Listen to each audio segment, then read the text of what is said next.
Hello all எல்லாரும் எப்படி இருக்கீங்க? நான் ரொம்பவே நல்லா இருக்கிறேன். ஸோ இன்னைக்கு ஃப்ரீ ஆரி கிளாஸ்ல ரொம்பவே முக்கியமான கிளாஸ் ஆன பிளவுஸ் மார்க்கிங் அதுதான் நம்ம பார்க்க போகிறோம். ஆல்ரெடி பிளவுஸ் மார்க்கிங் வந்து எனக்கு தெரியும், ஆனால் பல குழப்பங்கள்ல இருக்கு அப்படின்ற ஸ்டூடெண்ட்ஸ்க்காகவும் எனக்கு மார்க்கிங்னா என்னன்னே தெரியாது, நான் இப்போ தான் ஸ்டார்ட் பண்ணுறேன் அப்படின்ற ஸ்டூடெண்ட்ஸ்க்காகவும் இந்த ஸ்பெஷல் மார்க்கிங் கிளாஸை வந்து நான் அப்லோட் பண்ணியிருக்கிறேன். இந்த வீடியோ ஃபுல்லாகவே உங்களுக்கு ஸ்லீவு அதை எப்படி பண்ணணும், அதுக்கப்புறம் பார்த்தீங்கன்னா சீம் எலமெண்ட்ஸ் நம்ம விடணுமா இல்லை டெய்லர்ஸ் விட்டுப்பாங்களா, அதுக்கப்புறமா பார்டர் வச்ச சாரியில் எப்படி பண்ணணும், பார்டர் இல்லாத சாரியில் எப்படி பண்ணணும், இந்த மாதிரியான நிறைய கேள்விகளுக்கும் பதில நான் இந்த கிளாஸில் நான் உங்களுக்கு சொல்லியிருக்கிறேன். ஸோ ப்ரீ ஆன்லைன் கோர்ஸ் வாட்ஸ்அப்பில் மட்டுமே 265 ஸ்டூடெண்ட்ஸ் வந்து ஜாயின் பண்ணி கிளாஸஸ் வந்து நல்லபடியாக வந்து போயிட்டு இருக்காங்க. அட்மிஷன் முடிஞ்சதுக்கப்புறமா ஏகப்பட்ட என்கொயரிஸ் இன்னுமே வந்துட்டு இருக்கு. திருப்பி எப்போ அட்மிஷன் போடுவீங்க அப்படின்னு இது வந்து கிட்டத்தட்ட 15 நாளாவே ரிப்பீட்டடாக வாட்ஸ்அப்பில் எனக்கு வந்துட்டே தான் இருக்கு. ஸோ உங்களுக்காக அட்மிஷன் டேட்டில் கிளாஸஸை வந்து மிஸ் பண்ணவங்களுக்காக திருப்பி ஃப்ரீ கிளாஸ்க்கான அட்மிஷன் வந்து ஸ்டார்ட் பண்ணுறேன், செகண்ட் பேட்சுக்கான அட்மிஷன். ஸோ தேவைப்படுறவங்க நீங்கள் தாராளமாக என்னோட நம்பர் கொடுக்குறேன், கான்டாக்ட் பண்ணுங்கள், டீட்டெயில் உங்களுக்கு வாட்ஸ்அப்பில் அனுப்புகிறேன். இந்த கிளாஸ் வந்து நம்ம எப்போ ஸ்டார்ட் பண்ண போகிறோம் எல்லா டேட்டுமே உங்களுக்கு நான் வந்து அனௌன்ஸ் பண்ணுறேன், வாட்ஸ்அப்பில் நான் அனௌன்ஸ் பண்ணுறேன். ஸோ கிளாஸ் வந்து நம்ம வந்து செகண்ட் பேட்சுக்கான ஃப்ரீ கிளாஸ் வந்து ஸ்டார்ட் பண்ண போகிறோம். வாட்ஸ்அப் நம்பர் இருக்குது, தேவைப்படுறவங்க கான்டாக்ட் பண்ணுங்கள். இப்போ வாங்க ப்ளவுஸ் மார்க்கிங் எப்படி பண்ணுறது அப்படின்றத பார்க்கலாம். அதையும் தாண்டி நிறைய அன்புள்ளவங்கள் என்னோட கையில் என்னாச்சு அப்படின்னு சொல்லி கேட்டுகிட்டே இருந்தீங்க. அதாவது அயன் பண்ணும்போது பார்த்தீங்கன்னா அந்த அயன் பாக்ஸை சூடு பண்ணி அப்படியே வச்சுருந்தேன், எனக்கே தெரியாமல் போயிட்டு அதில் வந்து இந்த இடம் பட்டு அது நல்லா வெந்து போச்சு, அவ்வளோதான். இப்போ ஓரளவு ரெக்கவரி ஆகிடுச்சு. அதை வந்து நம்ம கரெக்டாக அந்த ஆரி ஒர்க் பண்ணுற டைமிங்கில் அந்த கையில் அடிபட்டதுனால நான் அப்படியே வச்சு பண்ணோன்னா உங்களோட கவனம் எல்லாமே இது மேலே தான் போகுன்றதுனால தான் அதனால தான் பேண்டேஜ் போட்டுட்டு நான் வந்து பண்ணுறேன். மற்றபடி பேண்டேஜ் போடுற அளவுக்கு அதில் பெருசாக ஒன்றுலாம் இல்லை. இப்போ ஓகே, என்னோட கை நல்லா தான் இருக்குது, இருந்தாலும் அந்த கருப்பு தழும்பு இருக்கிறதுனால அது உங்களை டிஸ்டர்ப் பண்ணக்கூடாது. ஏன்னா ஆரி நீடில் பிடிச்சி பண்ணுற கரெக்டான அந்த இடத்துல பார்த்தீங்கன்னா என்னோட அந்த விரல் தான் தெரியும். ஸோ அதனால தான் அதை மேக்ஸிமம் நான் கவர் பண்ணிகிட்டே உங்களுக்கு வந்து நான் பண்ணுறேன். ஏன்னா உங்களோட கவனம் செதறக்கூடாது அப்படின்ற ஒரே காரணத்துக்காக தான். மற்றபடி ஐ ஃபைன். விசாரிச்சா அன்பு உள்ளவங்களுக்கு ரொம்ப ரொம்ப தேங்க்யூ. இப்போ வாங்க மார்க்கிங் பார்க்கலாம். இப்போ ஒரு பிளவுஸ்ல எப்படி நம்ம ஆரி போடுறதுக்கு மார்க் பண்ணலாம் அப்படின்றத பார்க்கலாம். ஸோ இதுக்கு வந்து பிளவுஸோட அளவு பார்த்தீங்கன்னா நீங்க ஒரு 30 அளவுக்குள்ள இருக்கிறீங்க, அதாவது உங்களோட பேக்கோட ஹைட் 13 இன்ச்சுமே அந்த அளவுல இருக்கு, இல்ல அதுக்குள்ளதான் இருக்குன்னா நீங்க 80 பாயிண்ட் மட்டும் எடுத்துக்கோங்க போதும். இதுவே அதுக்கு மேல வருது அப்படிங்கும்போது 1 மீட்டர் அளவு எடுத்துக்கோங்க, சரியா? இப்போ ஒரு 10 பாயிண்ட் 20 பாயிண்ட் நம்ம எக்ஸ்ட்ரா எடுக்கிறதுனால அதை வச்சு நம்ம என்ன பண்ண போறது இல்லை, பெருசா காசு வேஸ்ட் ஆக போறது இல்லை.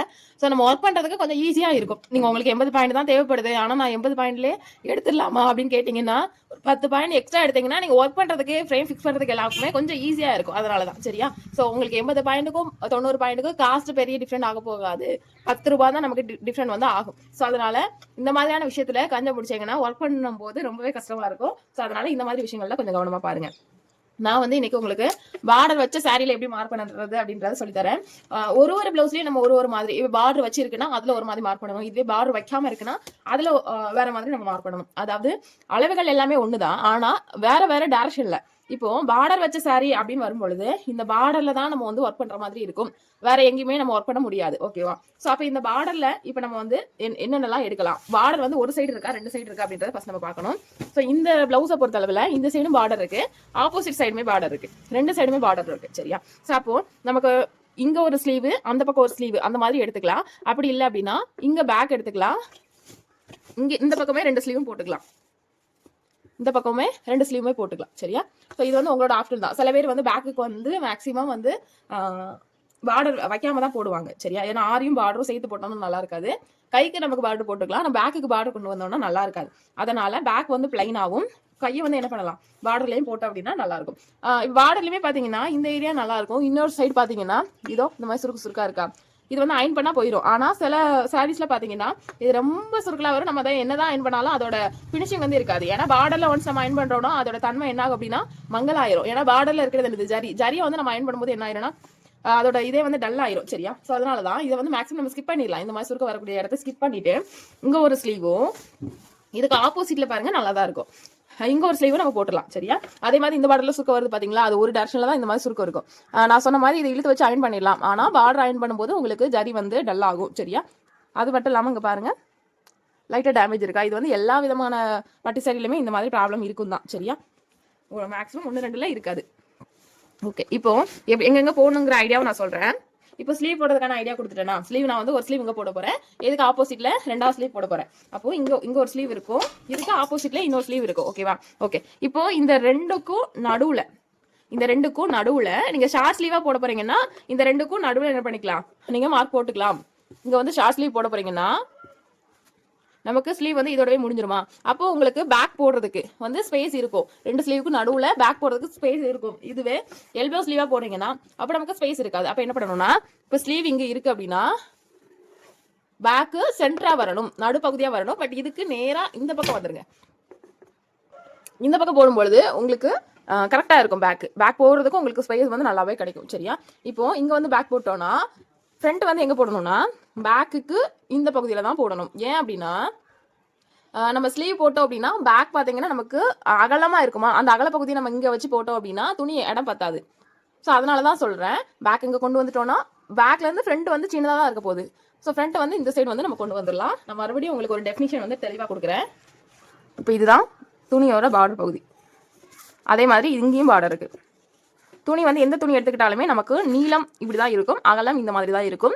சென்டிமீட்டர் அப்படின்னு பார்க்கும்போது இந்த இடத்துல தான் 80 இருக்கா இல்லை 1 மீட்டர் இருக்கான்னு இந்த அகலத்தில் தான் நம்ம வச்சு கண்டுபிடிப்போம். இப்படி வச்சு கண்டுபிடிக்க கூடாது. ஏன்னா எல்லா சாரியிலுமே இந்த லென்த் அப்படின்றது சேமாக தான் இருக்கும். சரியா? ஸோ 80 1 மீட்டர் அப்படின்றது இந்த சைடில் வச்சு தான் அளக்க போகிறோம். சரியா? ஓகே. இப்போ இங்கே வந்து என்ன சொல்லிட்டேன், ஒரு ஸ்லீவ் வந்து போடணும். இந்த பார்டரை வச்சு நம்ம என்ன பண்ண போகிறோம், ஒரு ஸ்லீவ் வந்து போட போகிறோம். போட்டோமா? இப்போ இந்த சைடு பார்டர் என்ன இருக்குன்னா நமக்கு சுருக்கமா இருக்கு, நீட்டா இல்லைன்றதுக்காக இந்த ஸ்லீவை நான் என்ன கொண்டு போறேன், இந்த மாதிரி ஆப்போசிட்ல அப்படியே கொண்டு போறேன். ஓகே, ஸ்லீவ் முடிஞ்சதா?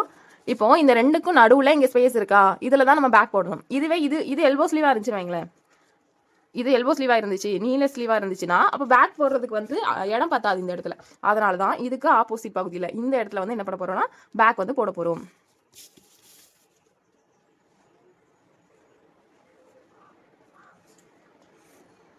ஓகேவா? பேக் முடிஞ்சுதா? பேக் போட்டதுக்கு அப்புறமா இங்கே நமக்கு ஸ்பேஸ் இருக்கும், இங்கேயும் கொஞ்சம் ஸ்பேஸ் இருக்கும், அதுபோல் இங்கேயும் கொஞ்சம் ஸ்பேஸ் இருக்கும். சரியா? எப்போதுமே மெயின் வந்து நமக்கு ஸ்லீவு பேக்கு. ஏன்னா இந்த ரெண்டுத்துல நம்ம ஜாயிண்டே கொடுக்க முடியாது. உயரத்தில் அகலத்தில் கொடுத்துக்கலாம், உயரத்தில் கொடுக்க முடியாது. பேக்கில் அதுவும் நம்ம வந்து கொடுக்க முடியாது. சரியா? பேக்கில் சுத்தமாக நம்ம ஜாயிண்டே கொடுக்க முடியாது. நம்ம கொடுக்கறதா இருந்தால் ஃப்ரண்ட்டில் தான் நம்ம வந்து கொடுக்கணும். சரியா? அப்போ ஃப்ரண்ட்டை பேக்கை ஒட்டி இந்த மாதிரி போடலாம். ஒரு வேலை இந்த இடமும் நமக்கு வந்து சரியாக இல்லை, இங்கே வந்து நமக்கு கை இருக்கிறதுனால இங்கே வந்து பேக் மார்க் பண்ண வந்து துணி பத்தலை அப்படின்னா ஓரி பண்ணிக்காதீங்க. நம்ம வந்து ஃப்ரண்ட்டை மட்டும் என்ன பண்ண போகிறோம்னா குறுக்கு பக்கமாக போட்டு கட் பண்ண போகிறோம். சரியா? ஓகே. இந்த மாதிரி நம்ம ஃப்ரண்ட்டை வந்து மார்க் பண்ணிக்கலாம். ஸோ இந்த சைடு மார்க் பண்ணிட்டோம்னா மீதி ஏதாவது அங்கங்கே ஏதாவது பேலன்ஸ் இருக்குல்ல, இப்போ இந்த இடத்துல பேலன்ஸ் இருக்குன்னா இன்னொரு ஃப்ரண்ட் வந்து இந்த பக்கத்தில் வந்து என்ன எடுத்துக்கலாம். ஓகேவா? மீதி இருக்கிற இடத்துல அங்கங்கே பட்டி எடுத்துக்கலாம். சரியா? ஸோ எப்போதுமே பார்த்துக்கோங்க, நம்ம ஸ்லீவு பேக்கு இதை தான் நம்ம மெயினாக வரையணும். மீதி எங்கே இடம் இருக்கோ அந்த இடத்துல ஃப்ரண்ட்டை வரைஞ்சிக்கலாம். ஃப்ரண்ட்டை வரையும் போதும் பாருங்கள், லெஃப்ட்டு ரைட்டு 2 டைரக்ஷன் இருக்குது. ஸோ நீங்கள் போகிறது பார்த்தீங்கன்னா ரைட் சைடு நெக் வர மாதிரி தான் போடணும், லெஃப்ட் சைடு நெக் வர மாதிரி போடக்கூடாது. அது என்ன ரைட்டு லெஃப்ட் அப்படின்னு கேட்டிங்கன்னா, ஏன்னா ஆரம்பத்தில் இந்த மிஸ்டேக் நம்ம நிறைய பண்ணுவோம். பர்சனலாக நானும் பண்ணியிருக்கேன். ஒரு எக்ஸ்பீரியன்ஸை சொல்லணும் அப்படின்னா, அந்த கஸ்டமர் வந்து முந்தின நாள் தான் எனக்கு ஈவினிங் வந்து ப்ளவுஸ் வந்து கொடுத்தாங்க. எனக்கு மறுநாள் காலையில் வேணும் அப்படின்னு வந்து கொடுத்துருக்காங்க. நான் நைட் ஃபுல்லாக உட்காந்து ரொம்ப ரிஸ்க் எடுத்து போட்டு என்னாச்சு அப்படின்னா, இடது பக்கமாக இந்த ஆரியை வந்து வலது பக்கம் போடுறதுக்கு இடது பக்கமாக நெக் வந்து மாற்றி போட்டுட்டேன். ஒரு எமர்ஜென்சி நைட் ஃபுல்லாக உட்காந்து போட்டிருக்கோம், அந்த தூக்க கறக்கம் எல்லாமே சேர்த்து அவ்வளோ ரிஸ்க் எடுத்து போட்டு கடைசியில் இடது பக்கமாக போட்டுட்டேன். சரியா? நான் அதை ஆல்ரெடி யூடியூப்பில் கூட அப்லோட் பண்ணியிருக்கிறேன், ஷேர் பண்ணியிருக்கிறேன் என்னோட எக்ஸ்பீரியன்ஸை. ஸோ அதனால தான் சொல்கிறேன், நெக் வந்து இந்த சைடில் தான் நம்ம ஆரி போடணும். நம்ம மேக்ஸிமம் பார்த்தீங்கன்னா நம்மளோட தமிழ்நாட்டு கல்ச்சரில் என்ன, சாரியை வந்து இடது பக்கம் ஷோல்டரில் தானே போடுவோம். ஸோ இப்படி வந்து க்ளோஸ் ஆகிரும். அப்போ ஆரி வந்து நமக்கு இந்த மாதிரி இந்த சைடு நெக்கில் தான் நமக்கு வந்து தெரியணும். சரியா? இதுவே நீங்கள் சாரியை வந்து இடது பக்கமாக போடுற கல்ச்சர் ஃபாலோ பண்ணுறீங்கன்னா அப்போ நம்ம என்ன பண்ணணும், நெக்கை வந்து இந்த சைடு போடணும். சரியா? ஸோ இதை வந்து எப்படி போடணும், இதில் எப்படி மார்க் பண்ணலான்னு பார்க்கலாம். இந்த நெக்கை வச்சு நீங்கள் கண்டுபிடிச்சிடலாம், இது வந்து எப்படி போகுது, இப்படி தானே போகுது. ஸோ அப்போ நீங்கள் மார்க் பண்ண வேண்டியதும் ப்ளவுஸில் மார்க் பண்ண வேண்டியது எப்படி தான் பண்ணணும், இப்படி தான் பண்ணணும். இது இப்படி தான் போகுதா, இந்த இடத்துல தான் உங்களுக்கு ஆரி தேவைன்னா அப்போ நீங்கள் இப்படி தான் பண்ணணும். அதே போல் இந்த இடத்துல வருதா, அப்போ நீங்கள் என்ன பண்ணணும் அப்படின்னா இந்த இடத்துல இல்லை எங்கே ஸ்பேஸ் இருக்கோ அங்கே இங்கே ஸ்பேஸ் இருக்குது பாருங்கள். ஸோ அப்போ நெக்கை வந்து என்ன பண்ணிக்கலாம், இப்படி போட்டுக்கலாம். ஓகே. ஸோ இது ஒரு முக்கியமான விஷயம், இதை நம்ம கவனிக்காமல் விட்டுட்டோம் அப்படின்னா ப்ளவுஸ் ஃபுல்லாக டோட்டல் வந்து ஃப்ளாப் ஆகிடும். இதை நல்லா கவனிச்சுக்கோங்க. இப்போ இதுவே பிளைன் ப்ளவுஸாக இருந்துச்சுன்னா நம்ம இஷ்டம் தான், எங்கே வேணாலுமே ஸ்லீவை போடலாம். இப்போ ஷார்ட் ஸ்லீவாக இருந்துச்சுன்னு வைங்களேன், இந்த இடத்துலையே நமக்கு 2 ஸ்லீவுமே எடுத்துக்கலாம். ஏன்னா பார்டர் எதுவுமே இல்லை, ஷார்ட் ஸ்லீவ் தான். அப்போ ஒரே ஃப்ரேமுக்குள்ளேயே இந்த 2 ஸ்லீவும் நம்ம வந்து போட்டு முடிச்சிடலாமா. இதுக்கு ஆப்போசிட்டில் பேக்கு ப்ளைனாக துணி வரும்போது நமக்கு நிறைய துணி இருக்கிற மாதிரி இருக்கும். பேக் முடிஞ்சுதான். ஸோ பேக் முடிஞ்ச கையோட இங்கே வந்து நம்ம என்ன பண்ண போகிறோம்னா ஃப்ரண்ட்டு, இங்கே வந்து நம்ம என்ன பண்ணிக்கலாம், ஃப்ரண்ட் எடுத்துக்கலாம். அதே போல் இன்னொரு ஃப்ரண்ட்டை வந்து இந்த சைடாக எடுத்துக்கலாம். சரியா? ஸோ அவ்வளோதான். நமக்கு பிளைன் துணி அப்படின்னா நமக்கு நிறையவே ஸ்பேஸ் இருக்கும். பட்டி அதெல்லாம் வந்து இந்த இடத்துல வந்து தாராளமாக வந்து எடுத்துக்க முடியும். இதுவே பார்டர் வச்சு பண்ணும்போது தான் இந்த பார்டரில் ஒன்று, அதுக்கு ஆப்போசிட் பார்டரில் ஒன்று, ரெண்டுக்கும் நடுவில் ஸ்பேஸ் இருந்துச்சுன்னா ஷார்ட் ஸ்லீவாக இருக்கும் பட்சத்தில் பேக் வந்து இங்கே எடுத்துக்கலாம். இல்லை ரெண்டுக்கும் நடுவில் வந்து இடம் வந்து பேக் போகிறது கம்மியாக இருக்குன்ற பட்சத்தில் அதை அப்படியே இந்த பக்கம் வந்து கொண்டு வந்துடலாம். இப்போது இதை வந்து பேக் இங்கே போட்டதுனால மீதி இருக்கிற இடத்துல தான் ஃப்ரண்ட்டை வந்து நம்ம கவர் பண்ண முடியும். ஸோ ஃப்ரண்ட் வந்து கவர் பண்ணுறது பார்த்தீங்கன்னா நமக்கு மிச்ச துணி எங்கே இருக்கோ அந்தந்த இடத்துல தான் நம்ம வந்து மார்க் பண்ணுற மாதிரி இருக்கும். ஓகேவா? இப்போ ஓரளவு உங்களுக்கு கிளாரிஃபை ஆகிருக்கும் அப்படின்னு நான் நினைக்கிறேன். இப்போ தான் நம்ம மார்க்கிங்குள்ளேயே நம்ம வந்து போக போகிறோம். சரியா? இதெல்லாம் பேஸ். இந்த பேஸ் எல்லாம் தெரிஞ்சாதான் நம்ம என்ன பண்ண முடியும் அப்படின்னா ப்ளவுஸில் எப்படி எங்கே மார்க் பண்ணணுங்கிறது பார்க்க முடியும். ஆனால் நான் மார்க்கிங் சொல்லி கொடுத்துருவோம். அதுக்கப்புறம் உங்களுக்கு தலையும் புரியாது, வாழையும் புரியாது, எங்கெங்கே வந்து நம்ம பண்ணணுங்கிறது. ஓகேவா? சரி, ஓகே. இப்போ வாங்க எப்படி மார்க் பண்ணுறதுன்றது பார்க்கலாம். இதுக்கு வந்து நீங்கள் கரெக்டான ஒரு அளவு ப்ளவுஸாக மட்டும் எடுத்துக்கோங்க. இப்போ நீங்கள் போட் நெக் ப்ளவுஸ் தான் மார்க் பண்ண போகிறீங்கன்னா அளவு ப்ளவுஸ் போட் நெக் எடுத்துக்கோங்க. இல்லை போட் நெக் வந்து அளவு வந்து நார்மல் நெக்காக போட போகிறீங்கன்னா நார்மல் நெக் வந்து எடுத்துக்கோங்க. நான் அளவு ப்ளவுஸ் வச்சு தான் நான் உங்களுக்கு கிளாஸில் வந்து சொல்லித்தர போகிறேன். பாடி மெஷர்மெண்ட் வந்து மேக்ஸிமம் டெய்லரிங் தெரிஞ்சவங்களுக்கு தான் பாடி மெஷர்மெண்ட் வச்சு அந்த ப்ளவுஸை வந்து போட முடியும்.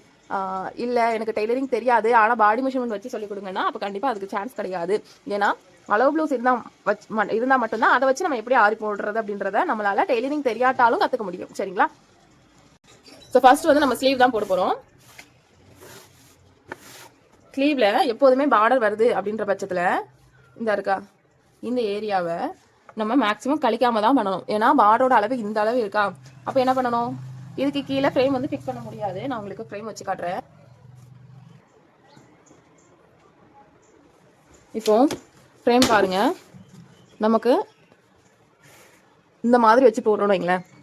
இந்த மாதிரி வச்சு போடுறோம் அப்படின்னா இப்போ நம்ம கை வந்து எங்கே மார்க் பண்ணி வச்சுருப்போம், இங்கேருந்து இது வரைக்கும் கையோட அளவு வந்திருக்கு, இங்கேருந்து இது வரைக்கும் வந்திருக்குன்னா அப்போ நமக்கு இங்கெல்லாம் நம்ம ஒர்க் பண்ண வேண்டியிருக்கும். அப்போ இந்த ஃப்ரேம் நடுவில் டிஸ்டர்பன்ஸாக இருக்கிறதுனால நம்மளால் என்ன பண்ண முடியாது, கம்ப்ளீட் பண்ண முடியாது. அப்போ என்ன பண்ணணும்னா இந்த இடத்துல ஒரு துணி வந்து அட்டாச் கொடுக்கணும். ஏதாவது ஒரு காட்டன் துணி கொஞ்சமாக போதும். இதோ இந்த ஃப்ரேம்குள்ள ஃபிக்ஸ் ஆகிற மாதிரி ஏதாவது ஒரு காட்டன் துணியை வந்து நம்ம வந்து ஃபிக்ஸ் பண்ணணும். ரப்பர் துணியெல்லாம் வந்து ஃபிக்ஸ் பண்ணக்கூடாது, அது வந்து ஃப்ரேமை லூஸ் ஆக்கி விட்டுரும். சரியா? ஸோ காட்டன் துணியை கரெக்டாக ஒரு 1/4 இன்ச் அளவுக்கு ஃபிக்ஸ் பண்ணிட்டோம்னா, இது வந்து நூல் பெரியாமல் இருக்கிறதுனால 1/4 இன்ச், இதே நூல் பெரியதுன்னா 1/2 இன்ச் அளவுக்கு ஃபிக்ஸ் பண்ணிட்டோம்னா அப்போ நமக்கு இதோ பாருங்க அந்த ஃப்ரேம் வந்து அழகாக நமக்கு விரிவாக தள்ளி போதா. அப்போ ஸ்லீவ் வந்து இதுக்குள்ளே தான் இருக்குங்கும்போது நம்மளால் ஈஸியாக வந்து ஒர்க் பண்ண முடியும். துணியை ஃபிக்ஸ் பண்ணும்போது ரொம்ப கேர்ஃபுல்லாக வந்து ஃபிக்ஸ் பண்ணணும். மிஷின் இருக்கவங்க துணியை வந்து என்ன பண்ணணும், மிஷினில் ஒரு ஸ்டிச் போட்டுக்கலாம். ரன்னிங் ஸ்டிச்சாக போட்டுக்கோங்க, பெரிய ஸ்டிச்சாக போட்டுக்கோங்க. ஒருவேளை மிஷின் இல்லைனா டோன்ட் வரி, நீங்கள் கையால் வந்து ஹெம்மிங் பண்ணிக்கோங்க. உங்களுக்கு என்ன ஸ்டிச் தெரியுதோ அந்த ஸ்டிச்சை வச்சு என்ன பண்ணுங்க, 2 துணியும் ஜாயின் பண்ணிடுங்க. துணியை வைக்கும்போது மேல் பக்கமாக வைக்கணும். நான் வச்சு காட்டுறேன். இப்போ கிளாத் வந்து இந்த மாதிரி ஒரு கிளாத் எடுக்கிறீங்க வைங்களா, அங்கங்கே வந்து கிராஸாக இருக்குன்னா நீங்கள் கிராஸாகவே வச்சு ஜாயின் பண்ணக்கூடாது. இதை வந்து நேராக அழகாக வந்து கட் பண்ணிட்டு இந்த நேரான பகுதியும் இந்த நேரான பகுதியும் ஒன்றா இருக்கிற மாதிரி வச்சு ஒரு ஸ்டிச் போட்டுருங்க. சரியா? போட்டுட்டு இதை அப்படியே நம்ம வந்து டர்ன் பண்ணிடலாம். திருப்பிட்டோம் அப்படின்னா நமக்கு கரெக்டாக ஃப்ரேமும் ஃபிக்ஸ் பண்ண முடியும். அதே நேரத்தில் நம்மளால் ஸ்லீவும் சூப்பராக வந்து ஒர்க் பண்ண முடியும். இப்போ கிளாத்தை வந்து எப்படி ஃபிக்ஸ் பண்ணணும் அப்படின்றத தெளிவாக வந்து சொல்லி கொடுத்துட்டேன்.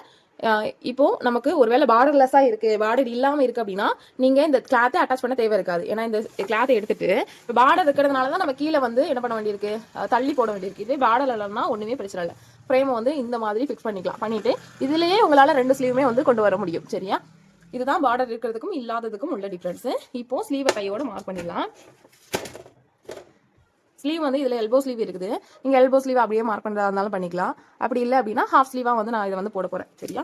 ஹாஃப் ஸ்லீவ் அப்படிங்கும்போது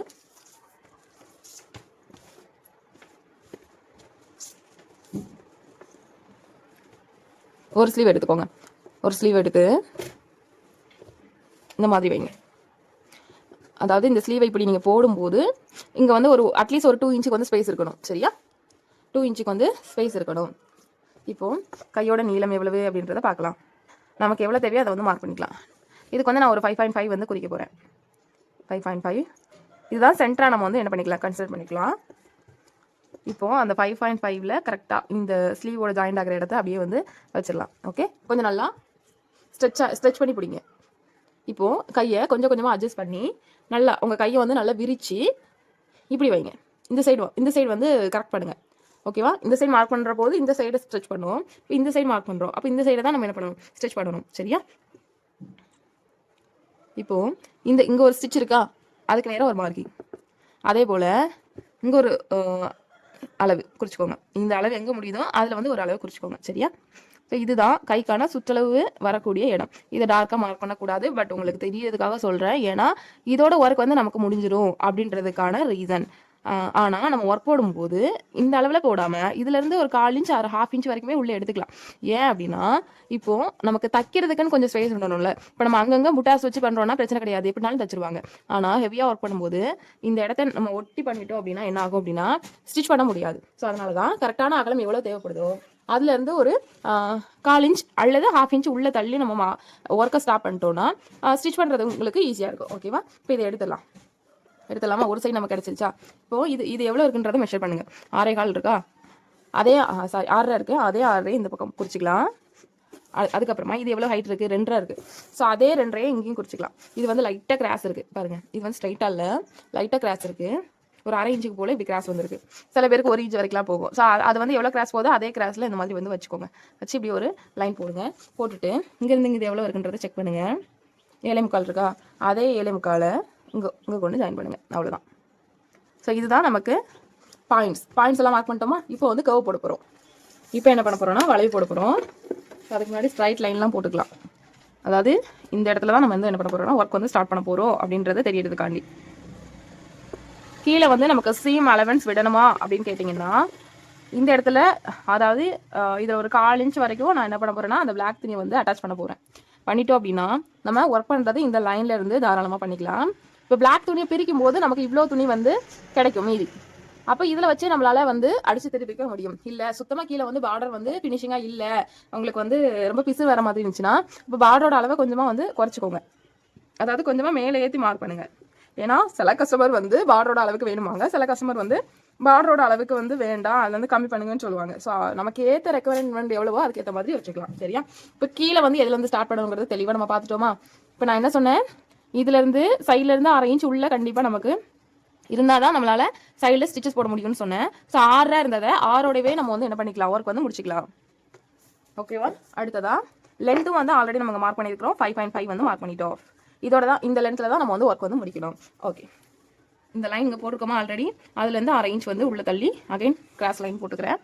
இங்கே போட்டிருக்கோம் ஆல்ரெடி, அதுலேருந்து 1/2 இன்ச் வந்து உள்ள தள்ளி போட்டாச்சு. இப்போ நமக்கு பேலன்ஸ் இருக்கிறது வளைவு தான். வளைவு போடுறதுக்கு இங்கேருந்து அழகா இதில் கொண்டு போய் கனெக்ட் பண்ணிக்கலாம்.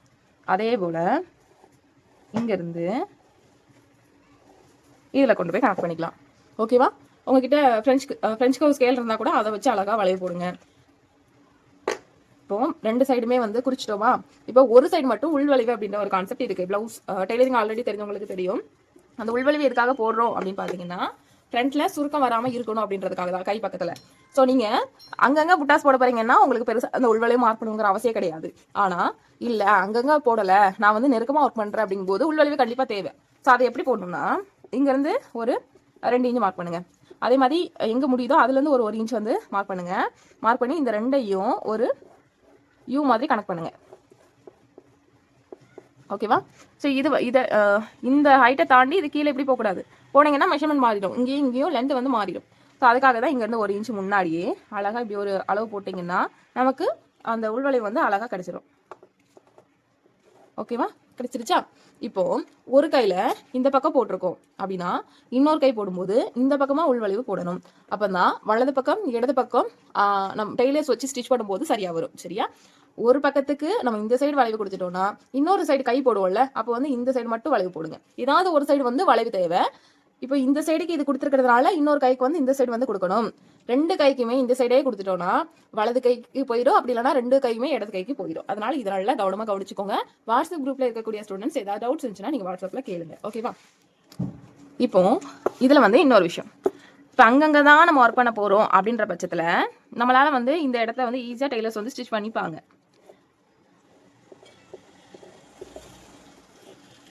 இந்த இடத்த என்ன பண்ணிப்பாங்க, ஈஸியாக வந்து ஸ்டிச் பண்ணிப்பாங்க. ஏன்னா இதுக்கு மேலே தையலுக்கு விடணுமான்னு கேட்டிங்கன்னா அங்கே நம்ம விட தேவையில்லை. பொதுவாகவே ஆரி மார்க்கிங்கை பொறுத்த அளவில் நம்ம ஒர்க்குக்கு உள்பக்கமாக தான் நமக்கு தையலுக்கு வந்து நம்ம விடுற மாதிரி இருக்கும். வெளிப்பக்கமாக அது டெய்லர்ஸோட வேலை, அதுக்கும் நமக்கும் சம்மந்தமே கிடையாது. சரியா? ஸோ உள்பக்கமாக நம்ம ஒர்க் போடும்போது நான் சொல்லி கொடுத்தோம்ல, இங்கேருந்து அரேஞ்ச் உள்ள கொண்டு வாங்க, ரெடி அளவு எவ்வளவோ அதுலேருந்து அரேஞ்ச் உள்ள கொண்டு வாங்கன்னு சொன்னல, சேம் கான்செப்டை வந்து நீங்கள் வந்து இங்கேயும் யூஸ் பண்ணிக்கலாம். ஏன் அப்படின்னா நீங்கள் ஹெவியாக ஒர்க் பண்ணுறீங்க, செக்குடு பேட்டர்லாம் போடுறீங்கன்னா இங்கே வரைக்கும் செக்குடு பேட்டர்ன் போட்டிங்க அப்படின்னா நம்மளால கண்டிப்பாக அதை ஒட்டியெல்லாம் ஸ்டிச் பண்ண முடியாது. பண்ணோன்னா வீடு வந்து கண்டிப்பாக உடையதுக்கு நிறைய சான்சஸ் இருக்கும். செக்குடு பேட்டர்லாம் போடுறோம்னா இப்படி இந்த லென்த்துக்கு போட்டக்கூடாது. இப்போ 5.5 இருக்குன்னா நீங்கள் 5 இன்ச்சுக்கு மட்டும்தான் அந்த அளவை வந்து போடுற மாதிரி பாருங்க. உயரம் நமக்கு 5.5 தேவைன்னா 5க்கு மட்டும்தான் நம்ம என்ன பண்ணணும், ஹெவியாக ஒர்க் பண்ணும்போது போடணும். இல்லைனா என்ன ஆகும்னா ஸ்டிச் பண்ணும்போது டெய்லர்ஸ் கண்டிப்பாக வந்து மேலே ஒரு 1/4 இன்ச்லேருந்து இல்லை பிகினிங் ஸ்டேஜில் இருக்கிறவங்களாம் 1/2 இன்ச் வரைக்குமே மேலே கொஞ்சம் ஸ்பேஸ் விட்டுருவாங்க. ஸ்பேஸ் விட்டு தான் ஸ்டிச் பண்ணுவாங்க. இல்லைனா வீடு உறைஞ்சிரும் அப்படின்ற பிரச்சனைக்காண்டி. சரியா?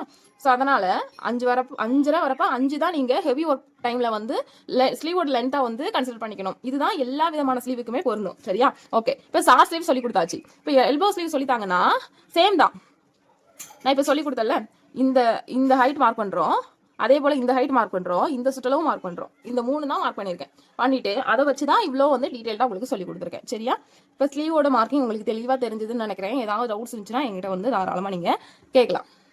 இப்போ ஒரு ஸ்லீவ் வந்து நம்ம போட்டுட்டோமா, இன்னொரு ஸ்லீவ் போடும்போது உள்வளைவு அப்படின்ற ஒரு விஷயத்த நம்ம கரெக்டாக வந்து கவனிக்கணும். இப்போ இந்த ஸ்லீவை நீங்கள் இந்த பக்கத்தில் போட போகிறீங்க, உங்களுக்கு இங்கே பார்டர் நல்லா இருக்குது அப்படின்னா நீங்கள் என்ன பண்ணிக்கலாம்னா, இந்த உள்வளைவு நம்ம இங்கே போட்டிருக்கோமா, இந்த ஸ்லீவ் போடும்போது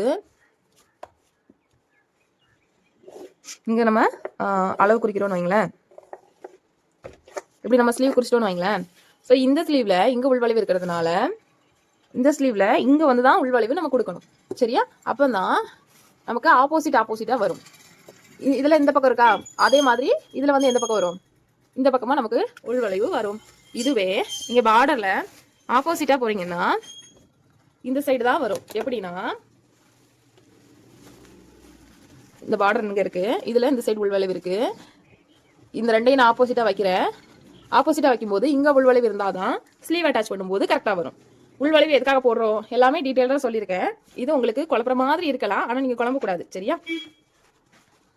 இங்கே உள்வளைவு இருக்கிறதுனால இதுக்கு எதிர்பக்கம் எது இருக்குது, இந்த சைடு தானே இருக்குது, அதனால இங்கே கொண்டு வரும். சரியா? நீங்கள் இப்படி வச்சு கூட பார்த்துக்கலாம். இது உள்பக்கம் இது உள்பக்கம் ரெண்டையும் ஒன்றா வச்சு பார்க்கும்போது நமக்கு இந்த பக்கம் உள்வளைவு இருந்துச்சுன்னா இந்த பக்கம் தான் கொண்டு வரணும். இல்லை இந்த பக்கம் உள்வளைவு போட்டிருக்கீங்கன்னா அப்போ இந்த பக்கமாக வந்து கொண்டு வந்துக்கணும். சரியா? இதெல்லாம் ரொம்ப முக்கியமான விஷயம்.